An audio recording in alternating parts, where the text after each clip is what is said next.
So, hey everyone, welcome to the episode number 7 of Tips for the Best from the Best. And this episode we have Kunal Paul from IIT Guwahati. तो यार कुणाल एक बार अपना खुद से introduction दे दो, ज्यादा better रहेगा। एक बार खुद से अपना इंट्रोडक्शन ही दे दो। Yeah, hello everyone. Yeah, I am Kunal Pal from IIT Guwahati and I cracked JEE Mains and JEE Advanced in 2020. और यार मेरा जो JEE Advanced की पूरी जर्नी थी वो मैंने सेल्फ स्टडी के थ्रू अपना पूरा प्रिपरेशन किया था और बिना कोचिंग के मैंने यार JEE का एग्जाम क्रैक किया है. So this was all from my side. हाँ, और ये बताना भूल गए, इनका एक यूट्यूब चैनल भी है और इन्होंने रिसेंटली 1K सब्सक्राइबर क्रॉस किए हैं, तो कॉन्ग्रेचुलेशन कुणाल इसके लिए। ठीक है। सो यार एक बात बताओ, तुमने ना कहा Thanks bro, तुमने thanks. सेल्फ स्टडी से प्रिपरेशन की थी, ठीक है, तो तुमने कब से चालू करी जेई की Yes. प्रिपरेशन? यार जैसे मोस्टली लोगों के साथ होता है कि उन्हें 10th के बाद मालूम पड़ता है कि हाँ जेई के नाम का एग्जाम भी होता है, आईआईटी के लिए प्रिपेयर भी करना होता है. सो मेरा भी वही केस था. मैंने भी 10th के बाद ये मेरी प्रिपरेशन शुरू की थी और उसी के बाद मैंने थोड़ा बहुत 11th में पढ़ा, जिसमें अच्छा नहीं गई मेरी पूरी 11th, तो आप कह सकते हो कि वेस्ट ही गई थी. फिर उसके बाद जितनी मेहनत थी वो मैंने 12th में डाली और तब जाके मेरा आउटपुट आया इन दी एंड. अच्छा, तो तुमने मतलब सेल्फ स्टडी में कौन कौन से रिसोर्सेज यूज करे? मतलब यूट्यूब क्या होगा, मतलब ऑब्वियस सी बात है, तो कौन कौन से चैनल फॉलो वगैरह यस. करते थे? हाँ, सो मेजरली मैंने यूट्यूब यूज किया और उसके साथ में मैं बाकी थोड़े बहुत रिसोर्सेस और भी देख रहा था. जैसे मैंने अपने यूट्यूब चैनल पे अभी सिर्फ एक सिंगल वीडियो डाला है जिसमें मैंने बताया कि मैंने यूट्यूब से प्रिपेयर किया था, लेकिन वो फुल नहीं है. ठीक उसमें है। मैंने कुछ चीज़ें छोड़ी थी. जैसे मैं थोड़ा बहुत अनअकैडमी की जो स्पेशल क्लासेस होती थी उनको देखता था. मैंने पेड कोर्स नहीं लिया था, लेकिन जो स्पेशल क्लासेस होती थी मैं वो देखता था. और थोड़ा बहुत मैंने जो बाकी ऐप्स होते हैं, जैसे एलन का एक उस टाइम पर अभी भी है प्ले स्टोर पर ऐप, उससे मॉक टेस्ट आते हैं, प्रीवियस ईयर के पेपर्स आते हैं, मैंने उसको रेफर किया था. मतलब बहुत सारी रिसोर्सेज को मैं उसके बाहर भी गया था जो कि फ्रीली मिल सकती थी. सो आप कह सकते हो कि मैंने यूट्यूब को मेजर रखा और जो बाकी की थोड़ी बहुत और चीज़ें चाहिए होती हैं जिसको प्रिपरेशन में हेल्प कर सकें, जैसे कि मॉक टेस्ट वगैरह, थोड़े बहुत डाउट्स क्लियर करने, किसी वेबसाइट पे चले गए, कहीं चले गए, वैसा वाला मैंने बहुत किया है.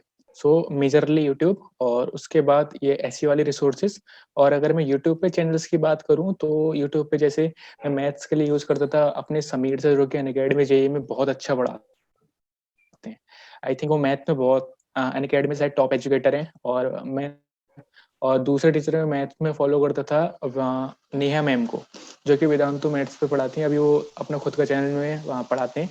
और जैसे केमिस्ट्री में पाहुल सर हो गए अपने, और फिजिक्स में अपने फिजिक्स वाला सर सबसे बेस्ट, और एमी सर हो गए उनसे बड़े. मतलब कोटा में कोई है ही नहीं टीचर फिजिक्स के लिए मेरे को लगता है, क्योंकि उनका समझाने का तरीका बहुत अलग है सबसे. सो मतलब इसी तरह से कुछ ऐसे टीचर्स मैंने पकड़ लिए थे कि हाँ मेरे को इन्हीं को फॉलो करके चलना है, क्योंकि आपको खुद ही मालूम पड़ने लग जाता है कि आपको कितना आ रहा है किसी एक टीचर को फॉलो करने पर. सो मेरे केस में वही था. मेरे को पता चल गया था कि हाँ देखो ये टीचर्स हैं, इनसे पढ़ रहा हूँ, समझ में आ रहा है, और ये जो क्वेश्चंस करवा रहे हैं मुझसे बन भी रहे हैं. थोड़े बहुत जो मैं जेईई मेंस या फिर जेईई एडवांस के एक दो क्वेश्चन लगा भी रहा हूँ, जितना भी हर एक टॉपिक में पढ़ा रहे हैं. सो मेरे को लगा हाँ ये टीचर को इन दी एंड, मतलब कि टू द एंड तक प्रिपरेशन के फॉलो करते. सो इसी तरह से मैंने यूट्यूब पे टीचर्स को फॉलो करना शुरू किया. तो मतलब जैसे ये तो Yeah. चलो तुम पढ़ते थे, पर मतलब बेसिकली प्रैक्टिस क्या करते थे उस टाइम हाँ. पे? मतलब क्या बुकलेट वगैरह, कौन सी बुक्स हाँ. लगाते थे, क्या करते थे? हाँ। बुक्स यार मैंने खरीदी थी, लेकिन पर्सनली मैं उन्हें सॉल्व नहीं कर पाया था. जैसे मेरे पे अभी भी पड़ी है, मेरे पे अरिहंत की पड़ी है मैथ्स की, जैसे एस के गोयल सर की आती है वो बुक. उसमें पूरी ठीक है। सीरीज आती है, कोऑर्डिनेट अलजेब्रा वगैरह सब हाँ आती हाँ। है. सो मेरे पे अलजेब्रा की बुक पड़ी थी. आज तक मैंने उससे एक भी चैप्टर पूरा नहीं किया है. और अच्छा। सो प्रैक्टिस के लिए मैं क्या करता था, जो मेरे को सबसे बेस्ट लगा, क्योंकि उससे मेरे क्वेश्चंस और थोड़ा बहुत थिंकिंग अच्छी होती थी, कि सबसे पहले क्लास में पढ़ो क्या कॉन्सेप्ट पढ़ा रहे हैं, फिर क्लास में ही जितने क्वेश्चंस कराए जा रहे हैं उनको खुद से करने की कोशिश करो. इससे बहुत फायदा होता है. एक तो तुम्हारे जो कॉन्सेप्ट है वो वहीं पे अच्छा हो जाता है, वो स्ट्रांग हो जाता है, तुम्हारे दिमाग में बैठ जाता है.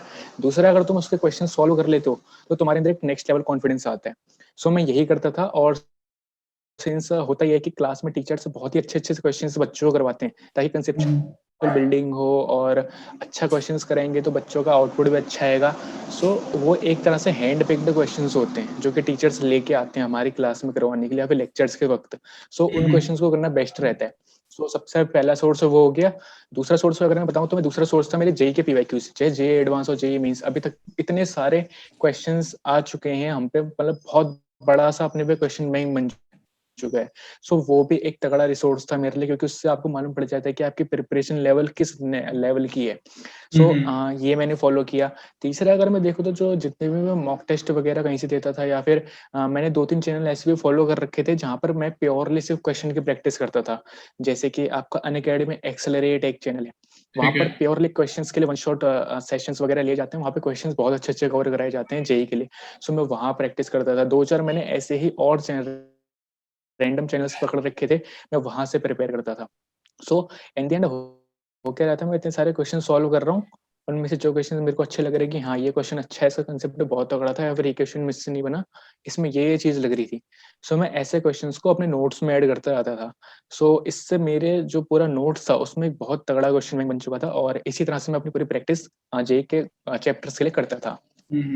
तो मतलब तुमने ना प्रीवियस ईयर क्वेश्चंस को बहुत अच्छे से यूटिलाइज कर रखा है और जो हाँ रिसोर्स मिला उसे अच्छे से हाँ किया। ठीक है ना? तो यार जैसे चैनल, जैसे तुमने तो हाँ काफी हाँ एक्सप्लोर किए, तो मतलब फाइनलाइज कैसे करते थे कि जैसे 7 चैनल है फिजिक्स के, तो यार इसी चैनल को मेरे को पकड़ के इसी को रखना है, हम्म। मतलब अब बाकी सारे हो गए, तो ऐसे कैसे फाइनलाइज करते थे तुम? मतलब क्या देखते थे ऐसे?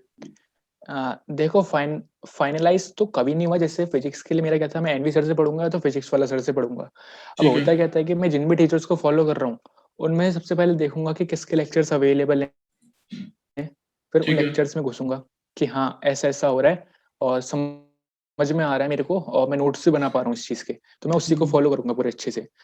नहीं होता है तो मैं दूसरे रिसोर्स पे जंप करूंगा। अगर वहां से हो जाता है तो ठीक है, नहीं तो दोनों में से जिसमें से सबसे अच्छा मेरे को समझ में आ रहा था मैं उसको पिक करता था। सो इन दी एंड आप बोल सकते हो कि मैं एक टीचर को for a particular subject follow नहीं कर रहा था, मैं 2-3 टीचर्स को कर रहा था, लेकिन 2-3 में से जिनका मेरे को सबसे अच्छा समझ में आ रहा था फॉर अ पर्टिकुलर चैप्टर, मैं उसको पिक करके उससे पढ़ रहा था। सो इस तरह से मेरी पूरी स्ट्रेटेजी रही थी। अच्छा, तो जैसे मतलब एक टीचर पर्टिकुलर ले लेते थे तुम, ठीक है? तो यार जैसे कभी तुम्हें ऐसा नहीं लगा कि मतलब हाँ कैसे शेड्यूल कैसे करते थे? जैसे अब मान लो कोई 11th का डाल रहा है, कोई 12th का डाल रहा है एक साथ ही, तो मतलब तुम्हारा शेड्यूल कैसे रहता हम्म। था कि यार अब ये चैप्टर पढ़ना भी है, फिर ये, और अब ऐसे कोर्स मेरा खत्म हो जाएगा, मतलब टाइम टेबल हाँ टाइप का। सो ट्वेल्थ में मेजरली आए तो 11th की कुछ इतनी अच्छी प्रिपरेशन थी नहीं। ठीक है। 11th में मोस्टली कह सकते हो कि बोर्ड लेवल तक का ही पढ़ा था। उससे खाली अगर बोर्ड पे क्वेश्चन पूछा था कि हाँ इसके डेफिनेशन बता दो, इसका फॉर्मूला बता दो, बस उस टाइप की प्रिपरेशन थी। ट्वेल्थ में घुसे, ट्वेल्थ में पता चला कि हाँ यार वेस्ट कर दिया अपन ने पूरा साल, अब मेहनत लगानी पड़ेगी। सो ट्वेल्थ में घुसे, सिंस थोड़ी बहुत जीओसी मैंने पहले से पढ़ रखी थी उसी के बेसिस पे उस वक्त फिजिक्स वाला सर ने भी ट्वेल्थ का बैच यूट्यूब पे स्टार्ट कर दिया था। सो वो मेरे लिए एक प्लस पॉइंट था, क्योंकि उसमें वो शुरुआत से आपकी केमिस्ट्री करवा रहे थे, इसमें वो ऑर्गेनिक केमिस्ट्री अच्छा। सबसे पहले करवा रहे थे, और मैथ्स में ठीक भी है। वो इलेक्ट्रोस्टैट शुरू करवा चुके थे। तो मेरे को कोई प्रॉब्लम नहीं थी, फिजिक्स और केमिस्ट्री का मेरा हो गया था। अब अगर बात करूं मैं मैथ्स की, तो मैथ्स के लिए मैंने शुरुआत में थोड़ा बहुत अपने एंड से किया, क्योंकि शुरुआत के 2-3 चैप्टर्स ट्वेल्थ में इजी रहते हैं, उनको कर सकते हो। उसके बाद धीरे धीरे आपके यूट्यूब पर भी लेक्चर शुरू हो गए। जैसे मेरे को याद है अनअकैडमी जेई पेपर भी शुरू हो गया, समीर सर ने शुरू कर दिया था पढ़ाना ट्वेल्थ के लिए। नहीं, ट्वेल्थ के लिए निशांत वोरा सर पढ़ा रहे थे उस पॉइंट पे। हम्म। और समीर सर के प्रीवियस ईयर के लेक्चर थे, मतलब कि 2019 के लेक्चर थे उस टाइम पे, सो मैं हम्म। 2019 के लेक्चर्स को फॉलो कर रहा था। निशांत वोरा सर जो करा रहे थे मैं उसको देखता नहीं था, बस उसमें जो क्वेश्चन वो करा रहे थे उनको देखता था, और देखता था कि सर ने क्या मेथड लगाया इस क्वेश्चन को सॉल्व करने के लिए, और प्रीवियस ईयर में समीर सर ने क्या किया था। सिमिलरली मैं वेदांतु मैथ्स चैनल पे जंप करता था, वहां देखता था कि मैम ने क्या कराया, मैम ने क्या क्या क्वेश्चन करवाए वगैरह वगैरह। हम्म। सो इस तरह से मेरी पूरी स्ट्रेटेजी रहती थी कि मैं किसी एक चैप्टर को कैसे करने वाला हूँ। अब बात करते हैं कि मैं शेड्यूलिंग कैसे करता था, कि मेरे को कैसे कैसे चैप्टर्स के फ्लो में आगे बढ़ना है। सो हाँ। अगर मैं प्योरली बताऊं तो ट्वेल्थ में हो क्या रहा था मेरे साथ कि जैसे मैं ट्वेल्थ का तो अपना मेजर लेके चल रहा हूँ, क्योंकि ये जो मेरा ईयर है मेरा बोर्ड का ईयर है। सो ठीक है। इसमें मेरे को अच्छे से करना है, और 11th मेरी इतनी अच्छी गई नहीं थी। तो मैंने क्या किया, 11th में देखना शुरू किया कि प्रीवियस ईयर में किन से ज्यादा क्वेश्चन आ रहे हैं, इजी चैप्टर्स कौन से हैं। मतलब कि शुरुआत से ही मैंने तय कर लिया था कि मैं 11th से अच्छा निकालने की कोशिश करूंगा। तो मैंने कोशिश की कि सबसे पहले इजी चैप्टर्स अपने आप सिक्योर कर लो, कि हाँ जिनसे मेरे क्वेश्चंस फाइनलाइज हो जाए। जैसे कि मैथ्स में आपके मैथमेटिकल रीजनिंग स्टैटिक्स होता है, फिजिक्स में भी आपके सेमीकंडक्टर ट्रांजिस्टर्स होते हैं। सो इस तरह से मैंने सबसे पहले इजी चैप्टर्स पिक किए, फिर उसके बाद जो चैप्टर मेरे को लगता था कि हाँ, इन पे मेरे को कॉन्फिडेंस है 11th में, मैं उनको प्रिपेयर करना शुरू कर रहा था। अब इस तरह से मैंने मतलब सबसे पहले ईज़ी चैप्टर कर लिए जहाँ से क्वेश्चन्स आने वाले हैं, फिर जिन पे मेरा कॉन्फिडेंस है मैंने वाले चैप्टर्स किए, फिर लास्ट में जो चैप्टर्स मेरे अच्छे से प्रिपेयर नहीं रहे, मैंने उनको करना थोड़ा बहुत शुरू किया। सो इस तरह से मैंने अपना पूरा 12th की जर्नी में 11th को कवर किया था। और अगर मैं बताऊँ कि मैं अब 12th के बीच में 11th के लिए कैसे टाइम निकाल रहा था। सो 12th के बीच में हो क्या रहा था, जैसे कभी-कभी 12th का पढ़ते अपन बोर हो गए या फिर वीक में कोई 1-2 दिन शेड्यूल कर लिया, उस दिन पूरा 11th ही कर रहे हैं, उस दिन 12th का कुछ नहीं देख रहा हूँ। सो इस तरह से मतलब कि वीक में 1-2 दिन मैं हमेशा 11th को देता ही देता था। सो इसी तरह से मैंने अपना 12th के अंदर 11th का भी किया और साथ में 12th का भी किया प्रिपरेशन। अच्छा, तो ये बहुत सही चीज है कि मतलब वीक में ना एक आध दिन तुम पूरा 11th को देते थे कि तुम्हारा 11th इतना अच्छा नहीं था। तो यार मॉक हाँ। टेस्ट वगैरह कहाँ से करते थे, जैसे कितने करते थे, मतलब जैसे कितने वीकली फ्रीक्वेंसी थी, क्या करते थे मतलब? हम्म। हाँ, सो अगर मैं मॉक टेस्ट का बताऊँ तो मॉक टेस्ट तो मैंने 12th में ज़्यादा दिए, 11th में तो एक भी नहीं दिया था। ठीक है। 12th में भी मैंने तब दिए जब लास्ट में जेईई की एंड प्रिपरेशन आ गई थी। लास्ट के आप कह सकते हो 4-5 महीने करीब बचे थे या फिर 3-4 महीने बचे थे, मेरे को एग्जैक्ट याद नहीं है। उस पॉइंट में मैंने स्टार्ट किया था मॉक टेस्ट देना। सो उससे पहले मैंने कुछ मॉक टेस्ट नहीं किया था, बस प्रिपरेशन थी मेरी और मेरे नोट्स थे और मैंने जो उसमें जितने क्वेश्चन ऐड किए थे वो थे बस। सो उसके बाद मैंने स्टार्ट किया मॉक टेस्ट देना। शुरुआत में मॉक टेस्ट मैं फुल देता था, मतलब फुल सिलेबस मॉक टेस्ट देने लग गया था मैं शुरुआत से ही। हाँ, मैंने पार्ट मॉक टेस्ट नहीं दिए, मैंने शुरुआत से ही फुल मॉक टेस्ट देना शुरू कर दिया, वो भी जेईई मेंस के। सो उसमें बहुत ज़्यादा डिमोटिवेट होने लग गया यार, कि जैसे शुरू कभी-कभी तो मेरे 100-100 मार्क्स तक आए 360 में से, क्योंकि उस टाइम पे 360 के पैटर्न में मिलते थे अपने को। हाँ हाँ। सो 360 में से 100 मार्क्स तक आ रहे हैं, 90 मार्क्स तक आ रहे हैं, मतलब कि शुरुआत में बहुत गंदा गया। सो उसके बाद अपन डिप्रेस होने लग गए, फिर धीरे-धीरे कॉन्फिडेंस गेन किया कि नहीं यार, अपन कुछ तो गलती कर रहे हैं जो मार्क्स नहीं आ रहा है, क्योंकि अपन ने पढ़ा तो बहुत कुछ है, लेकिन अब आउटपुट क्यों नहीं दिख रहा है। सो फिर देखना शुरू किया यूट्यूब पे देखना शुरू किया, क्योंकि टीचर्स भी तब लास्ट प्रिपरेशन के टाइम पे स्ट्रेटजी वीडियोस डालते हैं कि मॉक टेस्ट कैसे अटेम्प्ट करने हैं। और अमन अग्रवाल भैया भी बहुत सारी वीडियो डाले थे कि आप ये गलतियां कर सकते हो, और मतलब बहुत सी चीजें यूट्यूब पे मिलने लग गई थी कि गलतियां कहाँ हो सकती है मॉक टेस्ट में कैसे अच्छा परफॉर्म करने। सो वही कुछ देखा, वहां से पता चला कि मॉक टेस्ट को करने के बाद उसकी एनालिसिस करनी होती है। सो एनालिसिस पे घुसे फिर अपन, फिर एनालिसिस पे जैसे घुसे तो अपने को अपनी गलती मालूम पड़ने लगी कि जैसे ये चैप्टर मेरे प्रिपेयर्ड था, लेकिन मैंने क्वेश्चन में ये गलती कर दी, यहाँ पर मैंने एरर कर दी, कैलकुलेशन एरर, यहाँ पर मैंने कोई सिली एरर कर दी, या फिर ये कंसेप्ट मैंने रिवाइज नहीं किया जिस वजह से मैं क्वेश्चन नहीं बना पाया। सो वो जितनी भी रैंडम एरर्स थी ना मेरी, मैंने उन सबको पकड़ा, अपनी कॉपी में लिखता गया। एक साइड से मैंने मॉक टेस्ट एनालाइज करना शुरू किया, कॉपी में ठीक लिखता है। गया, और हर मॉक टेस्ट के लिए मैंने ऐसे किया, उसको पढ़ा, निकाली अपनी गलतियां, कॉपी में लिखी और उन पे वर्क करा दूसरे मॉक टेस्ट से पहले। सो इसी तरह से मेरी पूरी स्ट्रेटेजी रहती थी मॉक टेस्ट के लिए। तो मतलब एनालिसिस का पोर्शन तुमने बहुत अच्छे से किया मॉक टेस्ट का बेसिकली। तो हाँ। यार जैसे तुमने ना मतलब अपना सेल्फ स्टडी से प्रिपेयर किया, तो जब तुम्हारी 11th बिगड़ गई ना, तुम्हें ऐसा नहीं लगा यार अब कोचिंग कर लेते हैं यार, मतलब ऑनलाइन 11th तो बिगड़ गई, 12th ना बिगड़ जाए, ऐसा थॉट नहीं है दिमाग में कभी?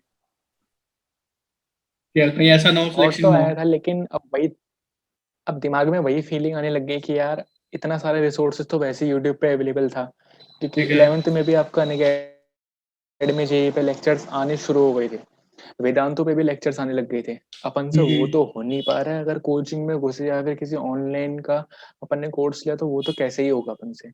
मेरे दिमाग में कभी भी नहीं था कि मैं मेरा आईआईटी होने भी वाला है, मेरे को तो लगा था बस एनआईटी मिल जाए कोई भी, आई विल बी हैप्पी। लेकिन फाइनली जो 12th में मैंने मेहनत की थी, मेरे को लगता है उसका कुछ अच्छा रिजल्ट आया इन दी एंड, जिस वजह से मेरा आईआईटी में सिलेक्शन हुआ। सो 12th में मेजरली मेरे को शुरुआत में लगा कि कोई कोर्स वोर्स ले लेना चाहिए, लेकिन स्टिल फिर मेरे दिमाग में थॉट आया कि यार देख, इतना रिसोर्सेज तो वैसे भी अवेलेबल है यूट्यूब पे, तेरे से इतना ही नहीं हो रहा है कंज्यूम, तो तू बाकी जो इतना बर्डन तेरे ऊपर आने वाला है तो उसको तो क्या ही कंज्यूम करेगा। यहाँ पर भी जो टीचर्स हैं वो इतना अच्छा अच्छा पढ़ा रहे हैं, देखो समझ में आ रहा है, तो यहीं से करते हैं। फिर मैंने इसी पूरे मोटिवेशन के साथ अपने 12th में स्टार्ट किया। तो जैसे यार जैसे जब ना ये जो जर्नी होती है ना, इसमें ना हम काफी कभी कभी डीमोटिवेट होते हैं, जैसे कभी मॉक टेस्ट में मार्क्स नहीं आ रहे हैं, तो अपने को तुम कैसे मोटिवेट रखते थे कि यार चलो मतलब अब अगली बार फिर से ट्राई करना, मतलब क्या सोर्स ऑफ मोटिवेशन था अंदर से?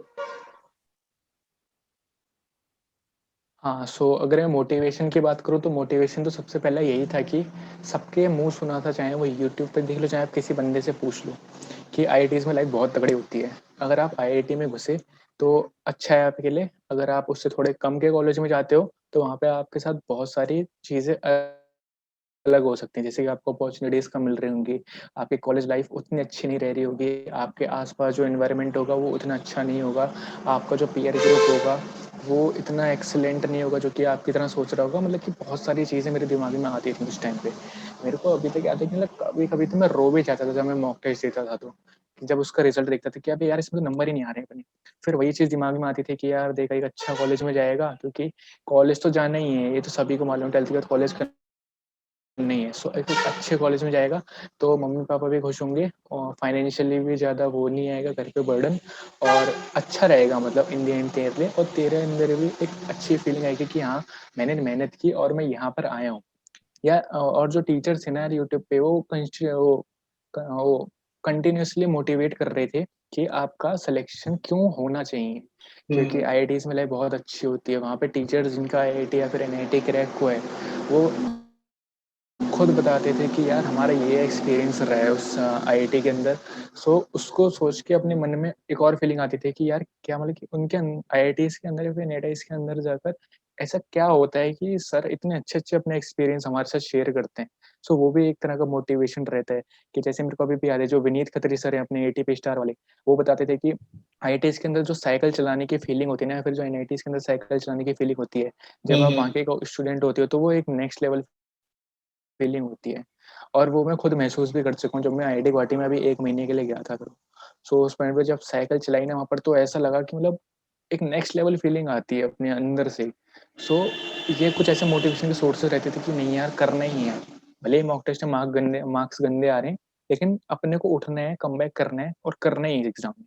सो यही एक मोटिवेशन रहता था। हाँ, बहुत सही बात है ना यार। आईआईटी एनआईटी हो चाहे कोई बढ़िया कॉलेज हो, उसकी फील ही अलग होती है। तुम अपने अच्छे पीयर ग्रुप से मिलते हो। यार एक हाँ। बात बताओ, जैसे तुम ना मतलब विदाउट एनी कोचिंग कर रहे थे, तो जैसे एक होता है ना यार फ्रेंड सर्किल जो तुम्हारा मतलब जेई प्रिपरेशन के दौरान होता है, तो उसे कैसे मेंटेन करते थे? मतलब डाउट आउट कैसे पूछते थे? छोटे मोटे डाउट आ गया, कोई कंसेप्ट में डाउट आ गया, तो कैसे क्लियर करते थे? हाँ, अब अगर मैं डाउट्स का देखूँ तो डाउट्स तो मैं मेनली ज़्यादातर खुद से सॉल्व करने की कोशिश करता था, और अगर मेरे ठीक को है। लगता है कि मेरे से क्वेश्चन नहीं बन रहा है, सो इस क्वेश्चन का कंसेप्ट क्या है?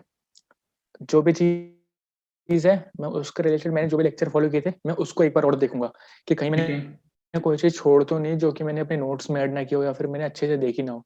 सो मैं वो देखता था, या तो वहाँ से भी सॉल्व नहीं हुआ अगर मेरा डाउट, तो मैं क्या करता था, मैं जाता था गूगल पे। गूगल पे फिर सर्च किया और ढूँढा उसके रिलेटेड कोई भी जो भी रेफ़रेंस मिल जाए कहीं से, वहाँ से देखा और वहाँ से समझने की कोशिश की, और फिर मेनली मैं गूगल का यूज़ करता था। अच्छा। रही बात पीयर ग्रुप की, तो यार मेरा ऐसा कोई पीयर ग्रुप नहीं था यहाँ पर। मैं अकेला ही मतलब अपनी क्लास से प्रिपेयर कर रहा था आईआईटी के लिए। सो य यही मेरा कुछ पीयर ग्रुप तो था नहीं, लेकिन स्टिल मैं खुद ही कर रहा था, मैं जो भी कर रहा था अपनी प्रिपरेशन। तो बहुत सही चीज है सो मतलब। यही था यार।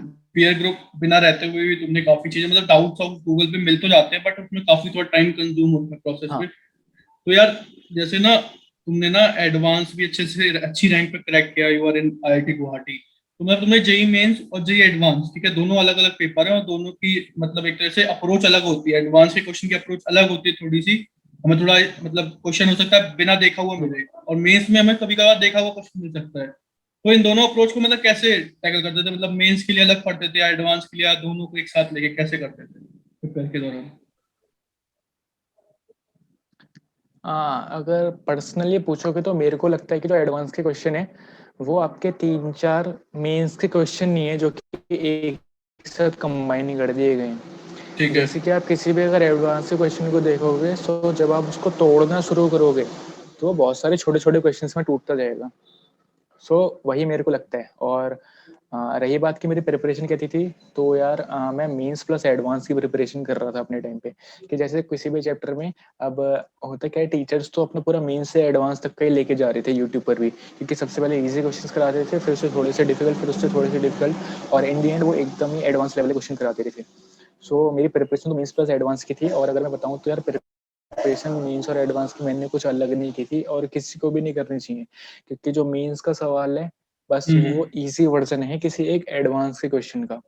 सो एडवांस के क्वेश्चन में बस आपको सोचना पड़ता है कि मैं इसको किस तरह से अप्रोच करूं। जब आपने अप्रोच ढूंढ ली, सब अब आप उसको तोड़ना शुरू करोगे। सब जब आप उसे तोड़ना शुरू करोगे तो आपको दिखाई देगा एक छोटी छोटी प्रॉब्लम्स का सम। तो जब आप उन छोटी छोटी प्रॉब्लम्स को सॉल्व करते जाओगे तो आपका पूरा एडवांस का क्वेश्चन बन जाएगा। सो यही यार मेरे साथ था। एडवांस और मेंस की प्रिपरेशन कुछ ऐसे अलग नहीं की मैंने। दोनों की प्रिपरेशन साथ में की। बस हुआ ऐसा था कि जब मैंने मेंस का पेपर देखा और जब एडवांस का पेपर देखा तो मेरे को अंतर दिखा, क्योंकि मेंस के पेपर में क्या होता है कि आपके कभी कभार प्रीवियस ईयर के किसी क्वेश्चन से सिमिलर कंसेप्ट उठ के आ जाता है। सो मेंस रिक्वायर्स और प्रैक्टिस, कि आप कितनी प्रैक्टिस करके आते हो और कितना आपने जितना भी पढ़ा उन कॉन्सेप्ट्स पे आपकी ग्रास्प है। लेकिन जो एडवांस है वो आप कॉन्सेप्ट को डायरेक्टली टेस्ट करता है कि आप उस कॉन्सेप्ट को किसी रियल लाइफ प्रॉब्लम में लगा भी पा रहे हो। सो वो चीज आपके एडवांस में टेस्ट होती है। सो मेरे को बस यही एक डिफरेंस लगता है मेंस और एडवांस के अंदर। बाकी अगर मालूम बोलूं तो जो मेंस के क्वेश्चंस हैं वो भी आप इजीली अप्रोच कर सकते हो अगर आपको कॉन्सेप्ट अच्छे से आता है। अगर आपने थोड़ा बहुत नहीं भी किया है लेकिन आप उनके कॉन्सेप्ट पे ग्रास्प है तो फिर भी आप उस मेंस के क्वेश्चन को आराम से फोड़ दोगे। सो यही है यार मेरी अप्रोच।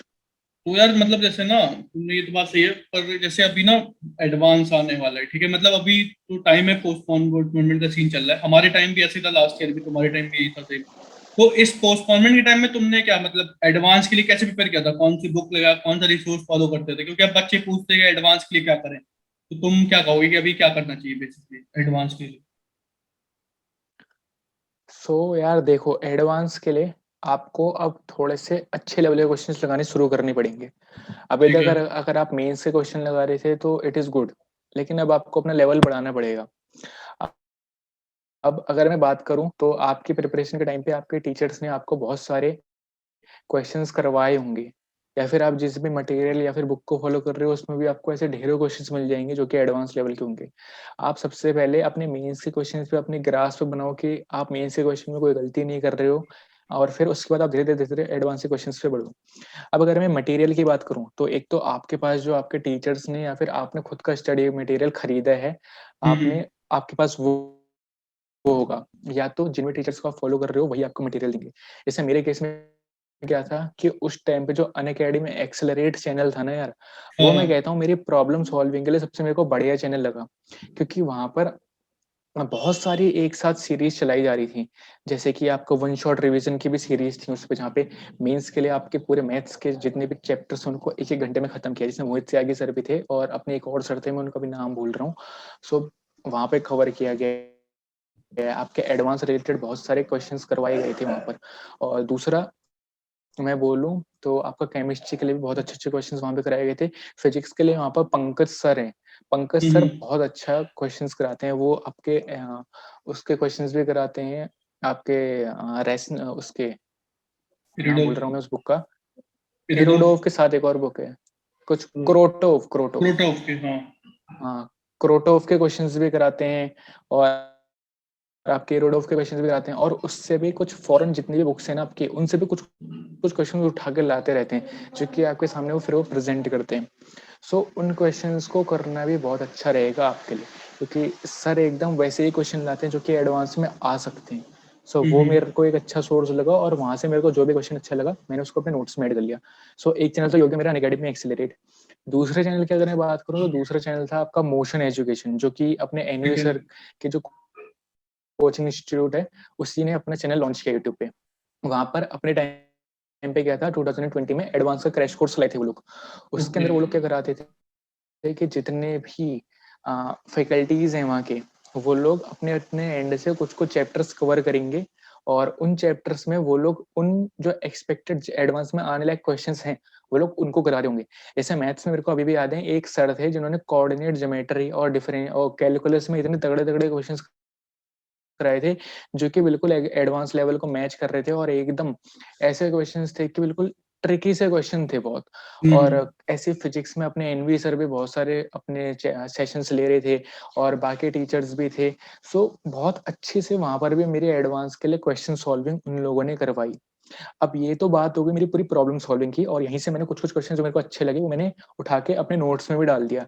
ठीक है। तीसरा रिसोर्स अगर मैं बात करूं तो तीसरा रिसोर्स था अपना अनअकैडमी की स्पेशल क्लासेस।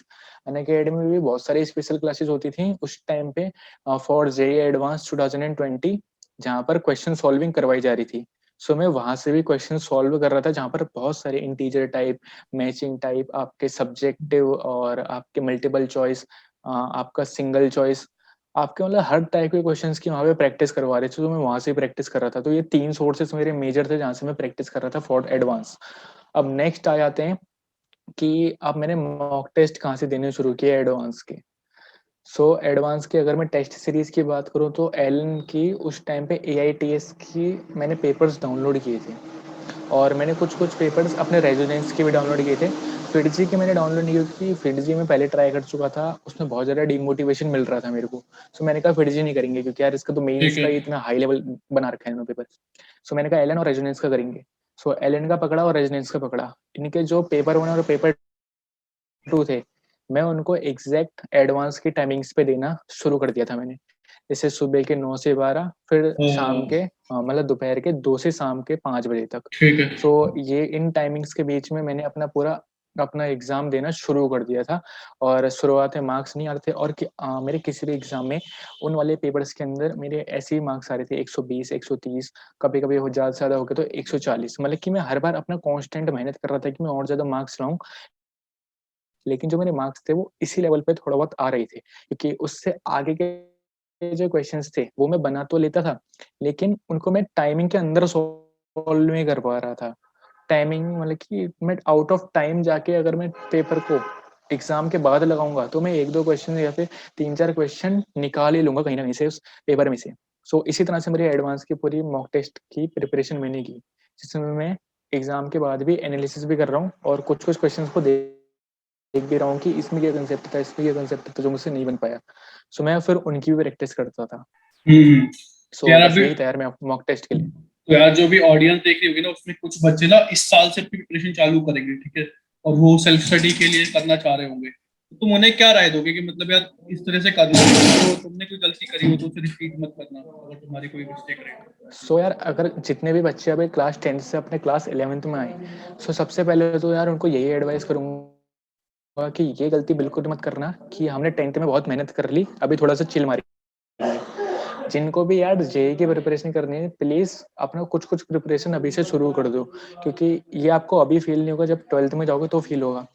और एक चीज और बोलूंगा यार कि मल्टीपल सोर्सेज के पीछे मत भागना कि मैं यहाँ से भी कर लेता हूँ, मैं ये बुक भी कर लेता हूँ, मैं इस टीचर को फॉलो कर लेता हूँ, मैं उस टीचर को फॉलो कर लेता हूँ। नहीं, आप अपने रिसोर्सेज जो हैं वो अभी से फाइनलाइज कर लो कि हाँ मैं इन्हीं से अपने 12th में भी कंटिन्यू करने वाला हूँ। हम्म। जैसे मेरे केस में मैंने 11th में बहुत सारी रैंडम जगहों से मैंने ट्राई किया कि यहाँ का भी देख लेता हूँ, वहाँ का भी देख लेता हूँ, लेकिन 12th में आते आते मेरे को पता चल गया कि मेरे को किन टीचर्स को फॉलो करने हैं। सो इसी तरह से आप लोगों को ये करना है कि आप लोगों को स्टार्टिंग से देख लेना है कि हमको किन टीचर्स को फॉलो करने हैं, उनके लेक्चर्स अटेंड करने हैं, नोट्स बनाने हैं, और जितने भी आप हो सके उतने ज़्यादा आप टेस्ट दो, उससे आपको मालूम पड़ जाएगा आपकी प्रिपरेशन कैसी चल रही है। सो यही मेरी एडवाइस रहेगी यार, जितने भी अभी क्लास 11th में स्टूडेंट्स पहुंचे हैं और वो जेई के लिए प्रिपेयर कर रहे हैं। हम्म। तो यार एक लास्ट क्वेश्चन मेरा ये देखो कि तुम यस। अपना IIT गुवाहाटी पे तुम्हारा हो गया, ठीक है, और हमारे जूनियर्स भी इस साल नहीं तो अगली साल अपने मतलब ड्रीम कॉलेज में जा रहे होंगे, तो तुम्हारा ओवरऑल हाँ। एक्सपीरियंस कैसा है, वो एक मोटिवेशन हो सकता है जो इस वीडियो को देख रहा है आईटी के लिए। ओवरऑल एक्सपीरियंस है IIT गुवाहाटी तुम्हारा। सो यार आईआईटी गुवाहाटी के अंदर मतलब कि जितना एक्सपेक्ट किया था उससे बहुत अच्छा मेरे को मिला वहां पर जाके। सबसे पहली चीज तो वहाँ के जो सिंगल रूम्स है ना, अगर आप हम्म। जाके देखोगे इतने बढ़िया रूम्स हैं वहाँ के। प्लस वहाँ का जो मेस का खाना है वो भी बहुत अच्छा है। आप लोग को सब चीज़ मिल रही होगी वहाँ पे मेस पे, और हर को एक चीज़ और बढ़िया लगी कि वहाँ पे हर मंथ मेस में आई गेस मेन्यू भी चेंज होता रहता है थोड़ा बहुत। सो वो भी एक हम्म। बढ़िया चीज़ है। नेक्स्ट अगर मैं बात करूँ तो एकेडमिक्स यार एकदम नेक्स्ट लेवल है। जब वहाँ पर मैं एकेडमिक कॉम्प्लेक्स में घुसा था ना, सो वहाँ पर इतने डिफरेंट डिफरेंट तरह की आपके लैब्स हैं हर एक डिपार्टमेंट के अंदर, जो कि आपको बिल्कुल फैसिनेट कर देगी कि जब आपके देखो जाके देखो कि अरे यार हम इस चीज़ पे काम करने वाले हैं। जैसे वहाँ पे मेरे को अभी हाइड्रोलॉजी लैब करके है सिविल डिपार्टमेंट के अंदर, मैंने उसको देखा था, वहाँ पर पूरा एक डैम का मिनिएचर कंस्ट्रक्शन कर रखा है। सो वो एक बहुत अच्छी फैसिनेटिंग चीज़ लगी मेरे को। हम्म। ऐसे ही आपको एकेडमिक कॉम्प्लेक्स की हो गई है। नेक्स्ट अगर किसी बच्चे को बाकी एक्टिविटीज में जाना है, जैसे क्लब्स वगैरह में जाना है, तो इतने इतने इतने क्लब्स है ना कि मतलब अभी भी ओरिएंटेशंस चल ही रहे हैं हमारे। सो आप डिफरेंट डिफरेंट क्लब्स में जा सकते हो, जैसे आपको ड्रामेटिक्स क्लब में जा सकते हो, फाइनेंस क्लब में जा सकते हो, कोडिंग क्लब में जा सकते हो, आप एंटरप्रेन्योरशिप क्लब में जा सकते हो, लेकिन आपको जिसमें इंटरेस्ट है आपको उसके लिए एक क्लब जरूर मिल जाएगा। और अगर नहीं भी है तो आप एक्सप्लोर कर लोगे। नेक्स्ट अगर मैं बात करूँ तो यार वहाँ का जो कैंपस है ना वो इतना बड़ा है, मतलब कि हमको पूरा एक हफ्ता तो कम से कम मेरे को और मेरे दोस्तों को उसको पूरा एक्सप्लोर करने में ही लग गया, और उसके बाद में हम ज़्यादा रास्ते नहीं ढूंढ पाए थे उस पूरे कैंपस के। सो वो बहुत बड़ा कैंपस है। नेक्स्ट वहाँ पर बहुत अच्छी स्पोर्ट्स फैसिलिटी है, जैसे वहाँ पर पूरा एक इंडोर में भी आपको बहुत अच्छी फैसिलिटी मिलने वाली है, इसमें आपके बैडमिंटन कोर्ट्स और आपके बहुत ही स्क्वॉश, आपको आपके पूरा एक जिम भी है जिसमें आप बहुत अच्छे से अपनी पूरी जिमिंग कर सकते हो। Basketball court, cricket ground, football ground, hockey ground, आपको मतलब सारे तरह के आपको स्पोर्ट्स भी मिल जाएंगे वहाँ पर। तो वो भी एक बढ़िया चीज़ है यार। और बस यही है यार, और बाकी चीज़ें तो बहुत हैं, जैसे वहाँ पे घूमने फिरने का बहुत है, आपके हैंग आउट प्लेसेस बहुत हैं। सो ऐसे जब आप आओगे तो मैं आपको ऐसे इस छोटे से उसमें बता नहीं पाऊँगा पूरी चीज़ें, बताने के लिए बहुत कुछ है। ये सो बस यही है यार। क्योंकि आईआईटी यार अपने आप हाँ, में एक मतलब बिल्डिंग होती है ना, आईआईटी की बिल्डिंग इतनी बड़ी होती है, कैंपस इतना बड़ा होता है हाँ, बेसिकली कि तुम मतलब 10-15 दिन तो उसमें घूमने में लग गया। तो यार तुम लोग मोटिवेट हो, देखो वो अगर आप इतनी मेहनत करोगे आप भी आईआईटी गुवाहाटी, आईआईटी कानपुर, इतने बड़े बड़े आईआईटीज में जा सकते हो। और ये थैंक यू यार कुणाल इस मेरी चैनल पे आने के लिए और अपनी जर्नी शेयर करने के लिए मेरे सब्सक्राइबर के संग। और अगर यार इस अभी तक इस वीडियो को देख रहे हो ना तो यार नीचे जाके डिस्क्रिप्शन में दोनों के चैनल के लिंक है, कुणाल के भी और मेरा भी। तो दोनों के चैनल को सब्सक्राइब जरूर कर देना और इस वीडियो को लाइक कर देना और अपने किसी भी बेस्ट फ्रेंड को ना ये वीडियो जरूर शेयर कर देना, ठीक है? तो लाइक कुणाल कर एक देना गाइस। एक लास्ट मैसेज यस। हमारे ऑडियंस को क्या दोगे? एक लास्ट मैसेज। सो अगर मैं सो जितने भी यार इस वीडियो को देख रहे हैं, मैं सबको एक ही चीज़ गाइड करूँगा कि जेईई की प्रिपरेशन अच्छे से करो। देखो अपने एंड से कोई भी कमी मत होने देना, क्योंकि जब अभी आपको मालूम नहीं पड़ेगा, लेकिन जब 2 साल बाद या फिर 3 साल बाद जब आप अपना मुड़ के देख रहे होगे ना इस टाइम को, तब आपको मालूम पड़ जाएगा कि मैं उस टाइम पे कितनी मेहनत कर रहा था, जिस वजह से आज मैं इस पोज़ीशन पे हूँ, और तब आपको रियलाइज़ भी होगा कि हाँ, मेरी जो मेहनत है वो वर्थ इट रही है। सो इसी चीज़ को यार अपने दिमाग में रखना और कभी भी डिमोटिवेट मत होना। अगर डिमोटिवेशन आए तो जो जो जिस वजह से आपने इस प्रिपरेशन को शुरू किया था, वो चीज़ आप एक बार अपनी आँखों के सामने ले आना, आपके अंदर पॉजिटिविटी अपने आप आ जाएगी। सो बस यार यही मैसेज रहेगा, और बाकी तो ये है कि जिन भी टीचर्स को फॉलो कर रहे हो उनको करते रहें और अपनी प्रिपरेशन अच्छे से करते रहो बस। और यार चैनल को सब्सक्राइब जरूर करके देना, ठीक है ना? तो चलो फिर सब्सक्राइब कर मिलेंगे, देना गाइस। बहुत जल्दी मिलेंगे नेक्स्ट वीडियो के अंदर, ठीक है? तो थैंक यू। Okay bye.